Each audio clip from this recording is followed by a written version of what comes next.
ನಮಸ್ಕಾರ ವೀಕ್ಷಕರೇ. ಪ್ರಪಂಚದಲ್ಲಿ ಯಾವುದಾದರೂ ಭಯೋತ್ಪಾದಕ ದೇಶ ಇದ್ದರೆ ಅದು ಅಮೆರಿಕ ಎಂಬುದು ಮತ್ತೆ ಮತ್ತೆ ಸಾಬೀತಾಗುತ್ತಿದೆ.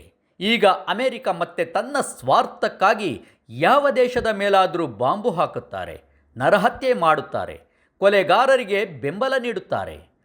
ಬೇರೆ ದೇಶಗಳ ಸರ್ಕಾರಗಳನ್ನು ಉರುಳಿಸಿ ತನ್ನ ಕೈಗೊಂಬೆ ಸರ್ಕಾರವನ್ನು ಸ್ಥಾಪಿಸುತ್ತದೆ. ಇನ್ನೊಂದು ದೇಶದ ಮುಖ್ಯಸ್ಥನನ್ನು ಕೊಲೆ ಮಾಡುತ್ತಾರೆ, ಅಪಹರಣ ಮಾಡುತ್ತಾರೆ. ಮತ್ತು ಇದೇ ದೇಶ ಪ್ರಜಾಪ್ರಭುತ್ವದ ಬಗ್ಗೆ, ಮಾನವ ಹಕ್ಕು ರಕ್ಷಣೆಯ ಬಗ್ಗೆ, ಮಾನವತ್ವದ ಬಗ್ಗೆ ಭಾಷಣ ಮಾಡುತ್ತಾರೆ. ಈ ದೇಶದ ಹಾಲಿ ಅಧ್ಯಕ್ಷ ಡೊನಾಲ್ಡ್ ಟ್ರಂಪ್ ಮಹಾಶಯ ಕೇವಲ ತಿಂಗಳ ಹಿಂದೆ ಭಾರತ ಪಾಕಿಸ್ತಾನ ನಡುವಿನ ಸಂಘರ್ಷ ಮಾತ್ರವಲ್ಲದೆ ಹಲವು ದೇಶಗಳ ನಡುವಿನ ಯುದ್ಧ ನಿಲ್ಲಿಸುತ್ತೇನೆ ಎಂದು ಘೋಷಿಸುವ ತನಗೆ ನೊಬೆಲ್ ಶಾಂತಿ ಪುರಸ್ಕಾರ ಸಿಗಬೇಕೆಂದು ಪಾಕಿಸ್ತಾನ ಸೇನಾಧಿಕಾರಿ ಆಸಿಫ್ ಮುನೀರ್ ಮತ್ತು ಇಸ್ರೇಲ್ನ ಪ್ರಧಾನಿ ಬೆಂಜಮಿನ್ ನೆತನ್ಯಾಹು ಮೂಲಕ ಶಿಫಾರಸು ಮಾಡಿಸಿಕೊಂಡಿದ್ದ.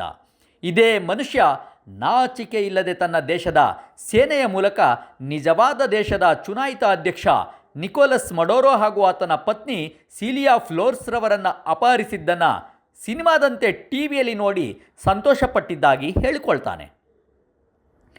ಜಪಾನ್ನ ನಾಗಸಾಕಿ ಹಾಗೂ ಹಿರೋಶಿಮಾ ನಗರಗಳ ಮೇಲೆ ಅಣುಬಾಂಬ್ ಹಾಕಿದ್ದಾಯಿತು. ವಿಯೆಟ್ನಾಂ ಮೇಲೆ ಯುದ್ಧ ದೂಡಿದ್ದಾಯಿತು. ಇರಾಕ್ ದೇಶವನ್ನು ಧ್ವಂಸ ಮಾಡಿ ಅಲ್ಲಿನ ಅಧ್ಯಕ್ಷ ಸದ್ದಾಂ ಹುಸೇನ್ನನ್ನು ನೇಣಿಗೇರಿಸಿದ್ದೂ ಆಯಿತು. ಲಿಬಿಯಾ ದೇಶದ ಅಧ್ಯಕ್ಷನನ್ನು ಕೊಂದಿದ್ದಾಯಿತು. ಆಫ್ಘಾನಿಸ್ತಾನವನ್ನು ಆಕ್ರಮಿಸಿಕೊಂಡಿದ್ದೂ ಆಯಿತು. ಸಾವಿರ ಪ್ಯಾಲೆಸ್ತೀನಿಯರನ್ನು ಹತ್ಯೆ ಮಾಡಿ ಚಿತ್ರಹಿಂಸೆ ನೀಡ್ತಾ ಇರುವ ಇಸ್ರೇಲ್ಗೆ ಮಿಲಿಟರಿ ಬೆಂಬಲ ನೀಡಿದ್ದಾಯಿತು. ತನ್ನ ಮಾತು ಕೇಳದ ದೇಶದ ಮೇಲೆ ಆರ್ಥಿಕ ಬಂಧನ ಹೇರಿದ್ದಾಯಿತು. ಭಾರತ ದೇಶದಿಂದ ಅಮೆರಿಕಕ್ಕೆ ಆಮದಾಗುವ ವಸ್ತುಗಳ ಮೇಲೆ ಹೊರಲಾರದ ತೆರಿಗೆಗಳನ್ನು ಹೇರಿದ್ದೂ ಆಯಿತು. ಆರ್ಥಿಕ ಶಕ್ತಿ ಇದೆ, ಮಿಲಿಟರಿ ಬೆಂಬಲ ಇದೆ ಎಂದು ಯಾವ ದೇಶಗಳನ್ನಾದರೂ ಶೋಷಣೆ ಮಾಡಬಹುದು, ಯಾವ ದೇಶದ ಮೇಲಾದರೂ ಆಕ್ರಮಣ ಮಾಡಬಹುದು ಎಂದು ಅಮೆರಿಕ ಭಾವಿಸಿದೆ. ಇಂದು ವಿಶ್ವದ ಹಲವು ಕಡೆ ಭಯೋತ್ಪಾದಕ ಗುಂಪುಗಳು ಹುಟ್ಟಿಕೊಂಡಿದ್ದಾರೆ, ವಿಧ್ವಂಸಕ ಚಟುವಟಿಕೆಗಳಲ್ಲೂ ಇದ್ದಾರೆ. ಇದಕ್ಕೆ ಮೂಲ ಕಾರಣ ಅಮೆರಿಕದ ದುಷ್ಟನೀತಿ. ವೆನಿಜುವಾಲವನ್ನೇ ನೋಡಿ, ಅಲ್ಲಿನ ಅಧ್ಯಕ್ಷ ನಿಕೋಸ್ ಮಾದಕ ದ್ರವ್ಯಗಳ ಕಳ್ಳ ಸಾಗಾಣಿಕೆ ನಡೆಸ್ತಾ ಇದ್ದಾನೆ ಎಂಬ ಒಂದು ನೆಪದಲ್ಲಿ ಇಡೀ ವಿಶ್ವದಲ್ಲಿ ಅತ್ಯಂತ ಹೆಚ್ಚು ತೈಲ ನಿಕ್ಷೇಪ ಹೊಂದಿರುವ ವೆನಿಜುವಾಲದ ತೈಲ ಮತ್ತು ಅಲ್ಲಿನ ಅಮೂಲ್ಯ ಖನಿಜ ಸಂಪತ್ತನ್ನು ದೋಚಲು ತನಗೆ ಯಾರೂ ಅಡಚಣೆ ಕೊಡಬಾರದೆಂದು ಈ ಟ್ರಂಪ್ ಬಹಿರಂಗವಾಗಿ ಹೇಳಿಕೊಂಡಿದ್ದಾನೆ. ನಿಕೋಲಸ್ ವಿರುದ್ಧ ನಿಜವಾಗಿಯೂ ಆರೋಪಗಳು ಏನಾದರೂ ಇದ್ದರೆ ಟ್ರಂಪ್ ಇಂಟರ್ಪೋಲ್ಗೆ ದೂರು ನೀಡಬೇಕಿತ್ತು. ವಿಶ್ವಸಂಸ್ಥೆಯ ನ್ಯಾಯಾಲಯದಲ್ಲಿ ಮೊಕದ್ದಮೆ ದಾಖಲು ಮಾಡಬೇಕಿತ್ತು. ಪ್ರತಿಯೊಂದು ದೇಶದಲ್ಲಿ ತನ್ನದೇ ಆದ ಸಂವಿಧಾನ ಮತ್ತು ನಿಯಮಗಳು, ಚೌಕಟ್ಟು ಹೊಂದಿರುತ್ತವೆ. ದೇಶಗಳ ನಡುವೆ ಸಂಭವಿಸಬಹುದಾದ ವಿವಾದಗಳನ್ನು ಬಗೆಹರಿಸಲೆಂದೇ ಎರಡನೇ ಮಹಾಯುದ್ಧದ ನಂತರ ಹಲವು ದೇಶಗಳು ಒಟ್ಟಿಗೆ ಸೇರಿ ವಿಶ್ವಸಂಸ್ಥೆ ಹುಟ್ಟುಹಾಕಿವೆ. ಅದರ ಹುಟ್ಟಿನಲ್ಲಿ ಅಮೆರಿಕದ ಪಾತ್ರವು ದೊಡ್ಡದಿದೆ. ಮಾತ್ರವಲ್ಲ, ವಿಶ್ವಸಂಸ್ಥೆ ಪ್ರಧಾನ ಕಚೇರಿ ಅಮೆರಿಕದಲ್ಲಿದೆ. ಅಮೆರಿಕದ ಈ ದುಷ್ಟತನಕ್ಕೆ, ದುರಹಂಕಾರಕ್ಕೆ ವಿಶ್ವಸಂಸ್ಥೆಯ ಅಸಹಾಯಕತೆಯು ಮುಖ್ಯ ಕಾರಣವಿದೆ.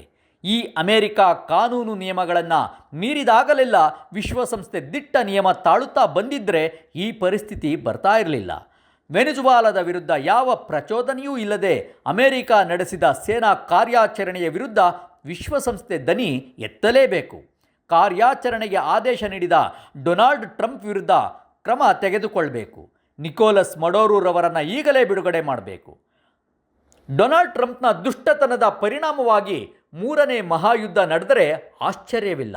ಈಗಾಗಲೇ ಹಲವು ದೇಶಗಳು ಅಮೆರಿಕದ ವಿರುದ್ಧ ತೀವ್ರ ವಾಗ್ದಾಳಿ ನಡೆಸಿವೆ. ಜನರು ಬೀದಿಗೆ ಇಳಿದು ಹೋರಾಟ ಆರಂಭಿಸಿದ್ದಾರೆ. ದಕ್ಷಿಣ ಅಮೆರಿಕದ ಹಲವು ರಾಷ್ಟ್ರಗಳು ವೆನಿಜುವಾಲಾದ ಜನತೆಯ ಹೋರಾಟವನ್ನು ಬೆಂಬಲಿಸುವ ಲಕ್ಷಣಗಳು ಕಾಣ್ತಾ ಇವೆ.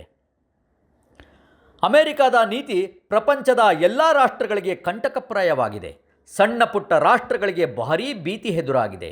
ಗ್ರೇನ್ಸ್ ದೇಶವನ್ನು ವಶಪಡಿಸಿಕೊಳ್ಳುವುದಾಗಿಯೂ ದೇಶವನ್ನು ತನ್ನ ದೇಶದ 51ನೇ ರಾಷ್ಟ್ರ ಮಾಡಿಕೊಳ್ಳುವುದಾಗಿಯೂ ಟ್ರಂಪ್ ಬೆದರಿಕೆ ಹಾಕ್ತಾ ಇದ್ದಾನೆ. ವಿಶ್ವಸಂಸ್ಥೆಯನ್ನು ಗಟ್ಟಿಗೊಳಿಸುವತ್ತ ಎಲ್ಲ ರಾಷ್ಟ್ರಗಳು ಚಿಂತಿಸುವ ಅಗತ್ಯ ಇದೆ. ವಿಶ್ವಸಂಸ್ಥೆಯ ಬದಲು ವಿಶ್ವ ಸರ್ಕಾರ ಸ್ಥಾಪಿಸಬೇಕೆಂದು ರಾಮ್ ಮನೋಹರ್ ಲೋಹಿಯಾರವರು 70 ವರ್ಷಗಳ ಹಿಂದೆಯೇ ಪ್ರತಿಪಾದಿಸಿದ್ದರು. ಜಗತ್ತಿನ ಎಲ್ಲ ರಾಷ್ಟ್ರಗಳು ಸಮಾನ ಸ್ಥಾನವನ್ನು ನೀಡುವ ಸರ್ಕಾರ ರಚನೆ ಆದರೆ ಮಾತ್ರ ಯುದ್ಧಗಳಿಗೆ ಕೊನೆ ಹಾಡಬಹುದೇನೋ. ಅಮೆರಿಕದಂತಹ ಪ್ರಬಲ ರಾಷ್ಟ್ರಗಳ ಸಾಮ್ರಾಜ್ಯಶಾಹಿ ಧೋರಣೆಗೆ ಕಡಿವಾಣ ಹಾಕ್ಬೋದೇನೋ? ವಿಶ್ವಪಥ ಟಿವಿಯಿಂದ ನಿಮ್ಮ ಪ್ರೀತಿಯ ಬಾಲರಾಜ್. ವಿಶ್ವಪಥ ಟಿವಿಯನ್ನು ಸಬ್ಸ್ಕ್ರೈಬ್ ಮಾಡಿ, ಶೇರ್ ಮಾಡಿ, ಲೈಕ್ ಮಾಡಿ.